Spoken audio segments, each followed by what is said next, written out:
So we need to understand the revocation of an offer and acceptance.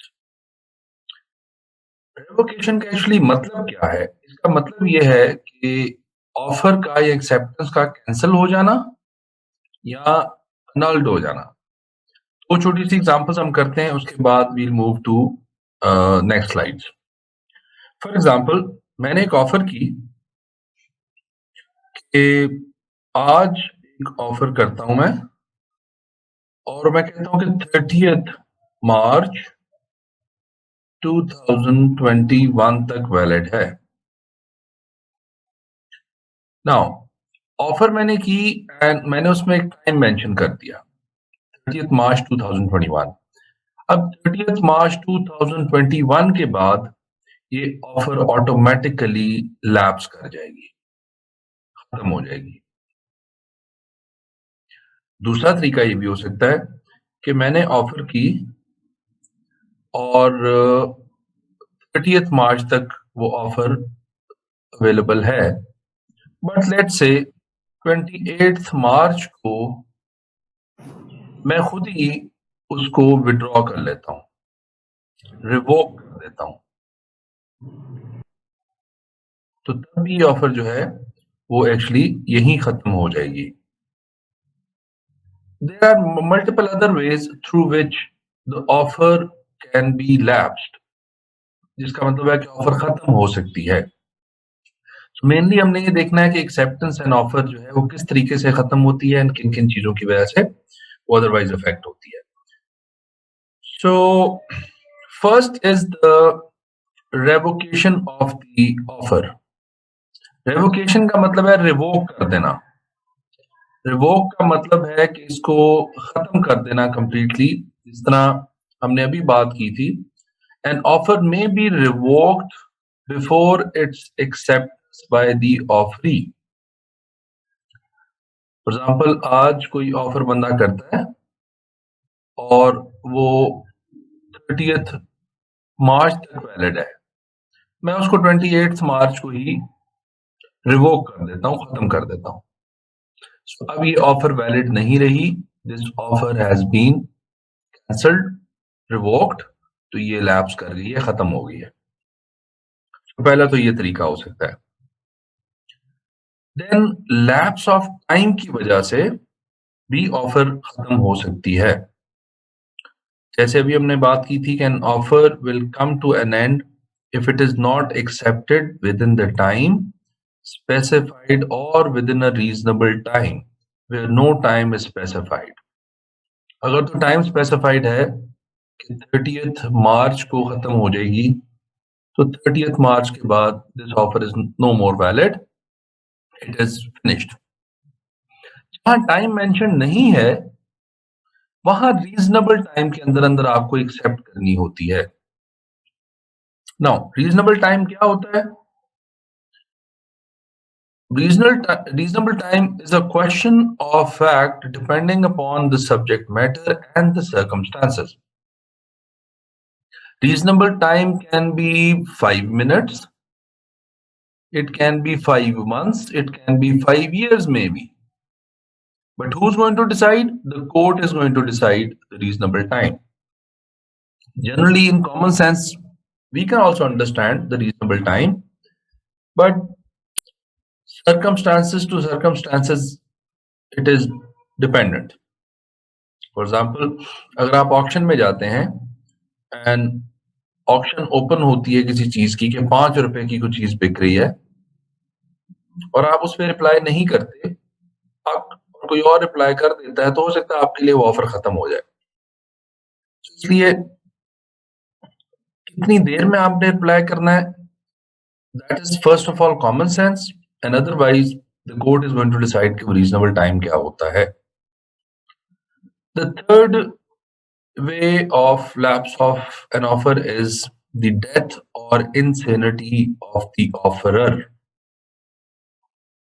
एक offer हुई, अभी तक वो वैलिड है, but somewhere before it got accepted and before it was lapsed, the offerer is dead और insanity हो जाती है उसको, insane हो जाता है, तो the offer is finished.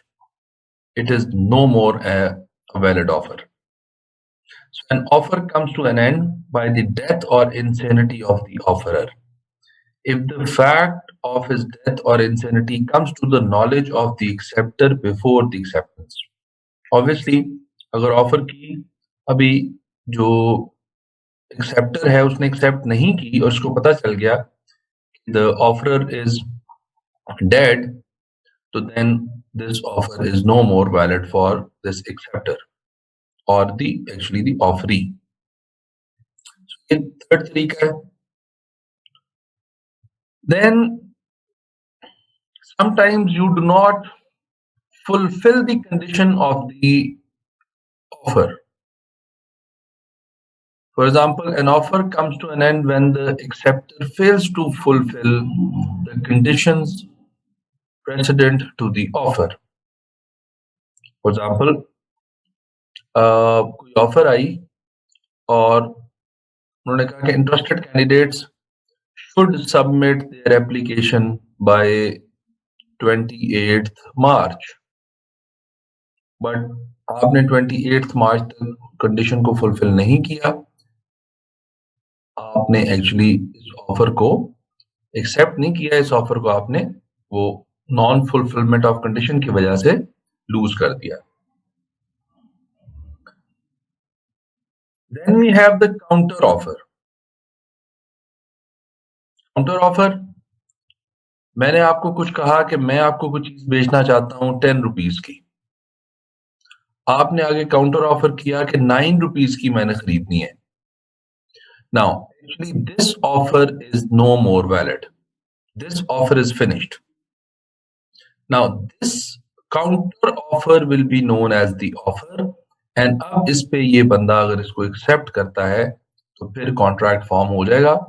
Naturally, if you make a counter offer, the actual offer is finished. It lapses. It is no more there. Then, non-acceptance according to the requirement. जैसे हमने condition की बात की थी, इसी तरह कुछ requirement अगर उसके साथ attached है और ऑफर जो है उसको उस रिक्वायरमेंट के मुताबिक एक्सेप्टेंस नहीं हुई, तो then it will lapse. For example, auction की एक ऑफर आती है और उसमें वो आपको कहते हैं कि जो भी इंटरेस्टेड कैंडिडेट्स हैं they are required to submit 100,000 rupees in the bank specified, और जो लोग भी ये सबमिट नहीं करते, ये रिक्वायरमेंट पूरी नहीं करते, उनको वो ऑक्शन में पार्टिसिपेट नहीं करने देंगे। देन नॉन एक्सेप्टेंस और रिजेक्शन।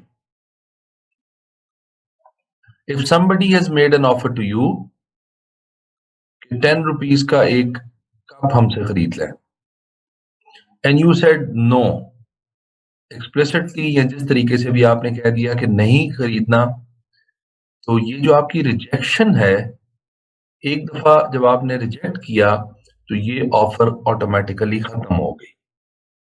अब आप फौरन भी अगर कहते हो कि नहीं नहीं ठीक है मैं 10 रुपए का कप खरीद लेता हूं, no, this offer is no more valid. Now what you can do is you can make another offer.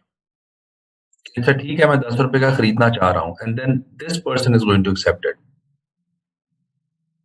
So rejection जो होती है that leads to the lapse of an offer. An offer comes to an end if it is not accepted by the offeree. An offer is said to be rejected if the offeree expressly rejects it. So rejection means offer khatam ho gaya. Then subsequent illegality or destruction of subject matter will also lapse the offer. For example, two things. First, we'll talk about destruction of subject matter. एक बंदा दूसरे को कहता है कि मैं अपना घर बेचना चाहता हूं और ऑफर कर देता है। ऑफर इज वैलिड, अभी तक एक्सेप्ट तो नहीं हुई, बट हाउस जो है समहाउ वो अर्थक्वेक आया and it got damaged. जैसे ये डैमेज हुआ, डिस्ट्रक्शन ऑफ सब्जेक्ट मैटर होगी। क्यों?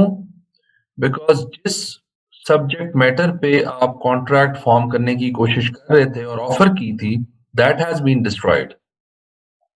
That means this offer is no more valid.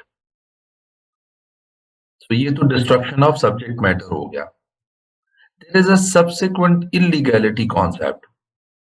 इसका क्या मतलब है कि फॉर एग्जांपल पाकिस्तान से कोई बंदा ऑफर करता है कि वो टर्की को राइस एक्सपोर्ट करेगा सर्टेन प्राइस पे, और ये ऑफर अभी तक वैलिड है, अभी कॉन्ट्रैक्ट सपोज नहीं हुआ। पाकिस्तान में अगर कोई खुदा न खास्ता फैमाइन आया या कोई ऐसी चीज आई और पता चला कि राइस जो है वो पाकिस्तान को खुद भी बहुत ज्यादा चाहिए, अगर अभी एक्सपोर्ट किए तो फिर हमें दोबारा इंपोर्ट करने पड़ेंगे। सो पाकिस्तानी गवर्नमेंट क्या करती है, पाकिस्तानी गवर्नमेंट राइस की एक्सपोर्ट पे बैन लगा देती है। अगर बैन लग जाता है तो the same offer which was legal will become illegal. So this is known as subsequent illegality and destruction of subject matter. There are few more concepts that we need to understand. We've already understood that offer plus acceptance is equal to an agreement. An agreement plus legal obligation is equal to a contract. But there are some things which are known as non-offers. For example, jokes, statements made in anger or terror, expression of opinions, statement of intentions, and social agreements. Then we have the last concept here, which is what happens in an auction. जो बोली लग रही होती है चीजों की, उसमें क्या एक्चुअली हो रहा होता है। एंड यहाँ हम दो तीन कॉन्सेप्ट मर्ज करके जरा समझेंगे। ऑक्शन में एक्चुअली क्या हो रहा होता है कि एक ऑक्शनर होता है और बहुत सारे पार्टिसिपेंट्स होते हैं।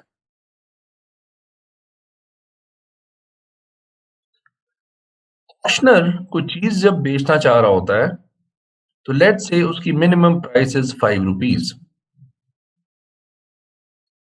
तो वो कहता है कि 5 रुपीज की मैंने कोई चीज बेचनी है। जो ये 5 रुपीज की चीज बेचने का कहता है, this is invitation to an offer. वो इनवाइट करता है कि ये लोग ऑफर बनाएं। Let's say this person says कि मैं 5 रुपए की चीज खरीदने के लिए तैयार हूं। सो 5 रुपीज ये ऑफर करता है। अभी एक्सेप्ट नहीं हुई तो दूसरा बंदा एक काउंटर ऑफर कर देता है कि मैं 6 रुपीज की चीज ये खरीदने के लिए तैयार हूं। Then you get another offer of let's say 7 rupees. Offer, counter offer, and each counter offer is this. And let's suppose this is the person who says कि मैं 12 rupees की ये चीज खरीदने के लिए तैयार हूं। Another counter offer. अब ऑप्शनर क्या करेगा? ऑप्शनर जब 12 रुपीज की ऑफर आएगी तो उस पर फॉर एग्जाम्पल वो कहेगा 12 रुपीज 1, 12 रुपीज 2, 12 रुपीज 3। अगर 3 तक कोई भी नहीं बोला और this hammer falls, falling of this hammer will be equal to acceptance and contract formation. So 3 things that we need to understand here is auctioneer जब कोई आवाज लगाता है initial, that is known as invitation to an offer. जो यहां लोग offer कर रहे होते हैं, that is first one is offer and then there is counter offer and then there is counter offer and then there is a counter offer to that. And when the hammer falls it means the acceptance and the contract has been formed. So these are some of the important concepts that are related to offer and acceptance and lapse of an offer.